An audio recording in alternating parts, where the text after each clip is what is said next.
You're listening to Your Magical Midlife. This podcast is for women who are seekers, dreamers, and out-of-the-box thinkers. If you're a Gen X woman who never quite fit in, and probably never will, listen up. I'm Kate Higgins, your host. I'm a licensed clinical social worker and coach, and I'm here to guide you through the expansive, exhilarating, and sometimes exhausting crossroads that we find ourselves in at midlife.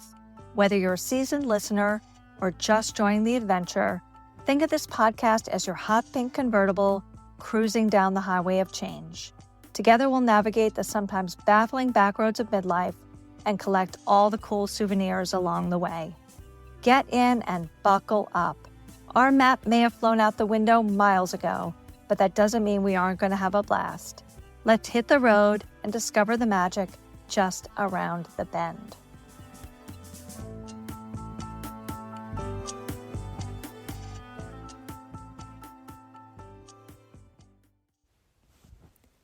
Rosebud Woman was developed in response to women's unaddressed needs for beautiful, luxurious products that provide relief and pleasure for all women, whether it be for period pain, perimenopausal woes, or menopause symptoms. Intimate wellness products are often designed to use with a sexual partner or medicalized to treat a diagnosed issue. Rosebud Women feels ceremonial, like I'm doing a beauty ritual while addressing my 50-year-old body's needs.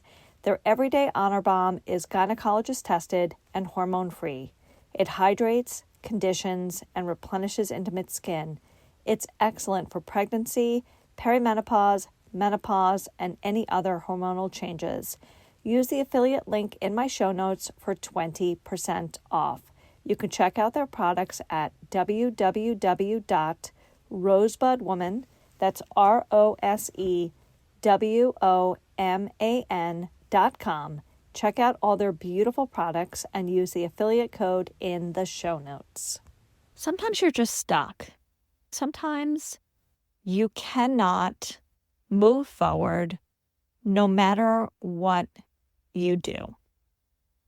Sometimes you can't even do anything because you are just paralyzed. You are just inert. You are just unable, even though you keep telling yourself, I need to move forward. I need to. And then a month goes by and you don't do it. 2 months goes by, you don't do it. 3 months goes by, you haven't done it. A year goes by, 2 years goes by, 3 years goes by, no movement at all. What is that about? What is holding you back? Why is it that you keep saying you want to do something and then you just don't do it? Why do we keep doing this to ourselves?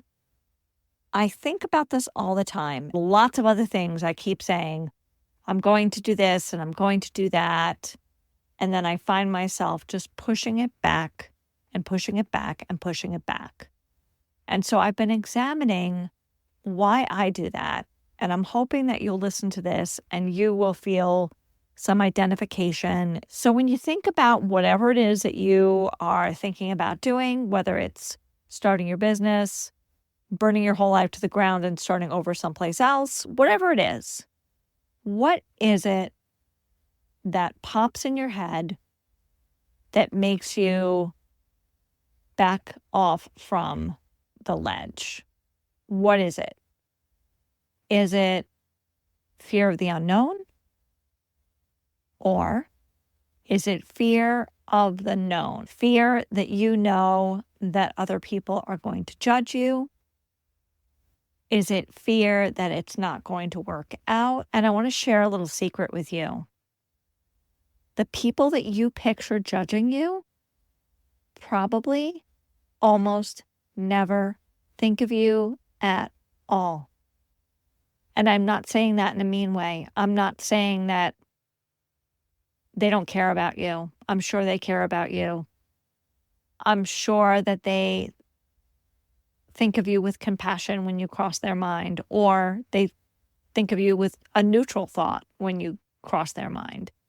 What I'm trying to say is we often blow up or exaggerate or expand what we would think of as risky behavior or a potential failure or a big deal out to other people, and they are so preoccupied with their own lives, they aren't thinking about you or me. But here's the thing. When you're stuck because you're worried about what this one's going to think of you or that one's going to think of you or whatever it is that is keeping you stuck in place, try to be gentle with yourself and not judge yourself for worrying about judgment, because that's just going to keep you in the spin cycle. It's not productive. It's not helpful. It's not going to move you forward. It's just going to keep you exactly where you are. And that's not doing you any good at all. First of all, whoever you're worried about judging you, they're really worried and focused about themselves and their own lives, as they should be. So you need to put that down and you need to move forward and you need to unpack whatever it is that you are so worried about. So, how do you do that? When I launched this podcast right after leaving my corporate job, I was pretty worried about the judgment that I would receive from other people. I was waiting for what are you, fucking crazy? You left that job? Mostly I heard that in my head from my mother, honestly. But, my mom's been gone for 3.5 years now. When I left my job, she had been gone for almost 3. She wasn't going to rise from the grave, literally from the ashes, because she was cremated. She wasn't going to rise from the ashes and tell me that I had done the wrong thing. I know deep down I did the right thing, but the fear of judgment is always there. And that self-consciousness needs to be firmly put back in 7th grade where it belongs. We are in the middle of our lives, and there is no more time to hesitate on your dreams, my friend. There is not any more time for that. We get a lot of messaging around the bravado of being in midlife that I want to touch on for a minute and expand on. We get this message that you hit 40 or 45 or 50 and you're fresh out of fucks. And I think to a certain extent that is true, but I don't think it's entirely true. I think it's more something cute to put on a mug or a t-shirt, right? There's that I'm 40 and I don't have any fucks. Okay, maybe you have less fucks, but you don't have no fucks. Because people who have no fucks are assholes. People who have no fucks do dangerous shit that impacts society in a negative way. Of course, you still care about making a decision that will negatively impact the people who love you.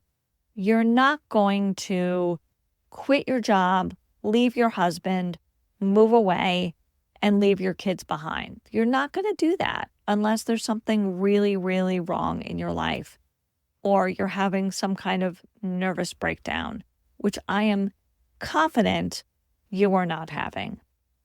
If you're listening to this podcast, you are probably not having a nervous breakdown, at least not for the 20 minutes that you are listening to me talk.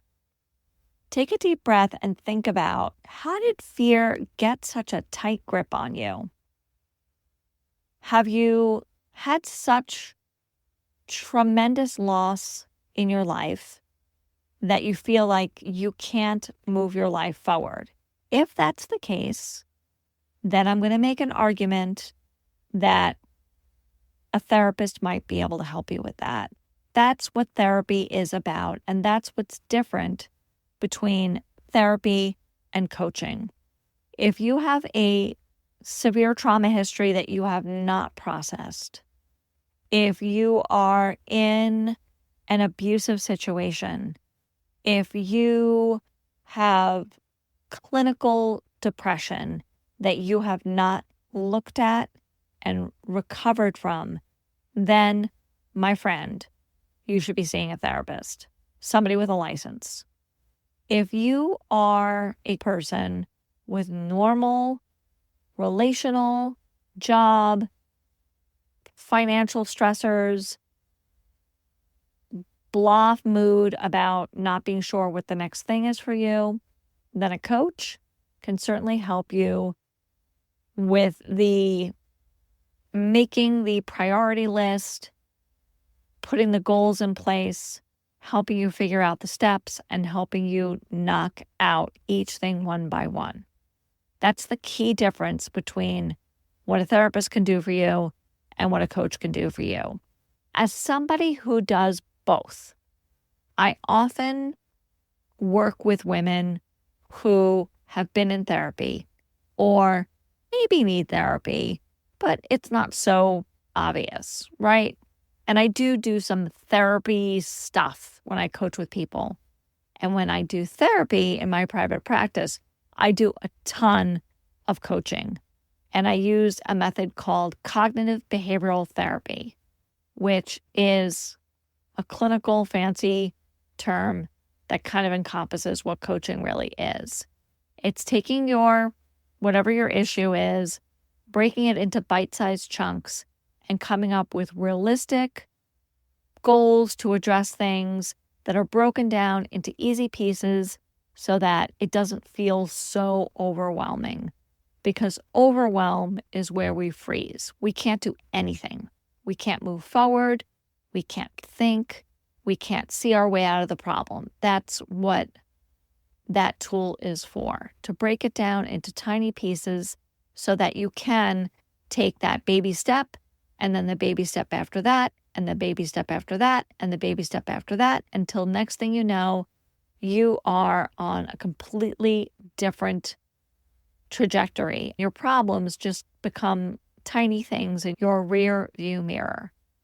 When I think about the things I struggled with in my late 30s and my early 40s, I have thankfully resolved the vast majority of them. And I resolved them through therapy, coaching, and my own spiritual practices. Doing therapy with a professional who was not myself, doing coaching with various amazing people in the industry, having a solid spiritual routine that I do every day, rain or shine, whether I feel like it or not. And those three things have transformed my life. One of my favorite tools to do when I feel blocked is EFT tapping. EFT tapping is based on the Chinese meridians. It's a very simple self-healing technique that I learned a couple of years ago. I use EFT tapping both in my coaching practice and in my therapy practice. I teach it on the retreats that I run. I teach it in both my individual coaching sessions and in the small group coaching that I do. It is easy breezy. You tap on specific points while you are discussing the things that are bothering you. And the phrase that they use in tapping that is just so beautiful and so effective is, even though whatever your problem is, so like, let's say, even though I feel completely stuck right now, I deeply and completely love, accept, and forgive myself. And maybe anyone else who may have contributed to me feeling. Tapping helps release the energy. It releases that stuck energy from your body and opens the pathway for you to move forward, through it, and beyond it. As somebody who's been a therapist for 23 years, I have seen very, very quick results with tapping alone. Incredible in that way. You can learn tapping in 10 minutes. and it will radically transform your life in that because it taps right on the energy meridians. You just need to follow the prompts and tap like Simon says. I would highly recommend that you check out Brad Yates. He has a tapping library of thousands and thousands of videos. And he is kind, he is sincere, he is gentle. He's one of many people. He's just the person that I have found that I have connected the most to. He's actually answered a couple of emails that I sent him. And he taps on everything from money problems, sleep problems, relationship problems, anxiety, depression, you name it, he has a topic on it. And he also does amazing tapping videos on manifestation, on setting your vision, on setting a goal and then tapping to manifest that goal. He is a miracle worker. I did a tapping video to overcome anxiety before I had my hysterectomy. I did it every day for 3 weeks before my surgery, and it really got me into the right headspace. I went into my surgery feeling as much ease as I could, and I really think it contributed to my ability to heal even after the surgery, because he talked through the medical issue and then healing fully from it and releasing any doubts or fears that you would not heal. So check him out. He is amazing. I highly recommend that you try EFT tapping out and see if it brings you some relief. And as always, send me a DM and let me know how it works for you and if it is effective or helpful for you in any way. As always, we are pulling a card for this episode. And the card for this episode, digging deep into the deck. Ooh, it is the Three of Swords. Three of Swords is a card that represents that ache in the heart, that anxiety, that fear. And when you just, it's the small tears card. It's a situation where you are feeling upset, but it is a situation where the upset doesn't last too long. There's a way out if you're brave enough to face the situation. So we're going to use that for this episode to say that anything that you are stuck on, there is always a way out. There is always a solution. You need to just keep putting one foot in front of the other, trusting yourself, trusting your higher self, trusting God, if you believe in God, which I obviously do, and to just keep moving forward with faith in yourself and the universe. Thank you so much for listening to Your Magical Midlife. I'm Kate Higgins, your host. You can follow me on Instagram at Your Magical Midlife. You can also check out my offerings on my website, which is www.yourmagicalmidlife.com. I offer individualized coaching for women 45 plus who are seekers, dreamers, and out-of-box thinkers. I also offer luxury retreats that include ritual, rites of passage, and ceremony for women 45 and beyond. I'd be so excited to work with you. Also, if you're feeling kind and you've enjoyed this episode, please leave me a 5-star review, as it opens this podcast to a broader audience and keeps me in those pesky algorithms. Thank you so much for your partnership with me. I appreciate you. Have a great week.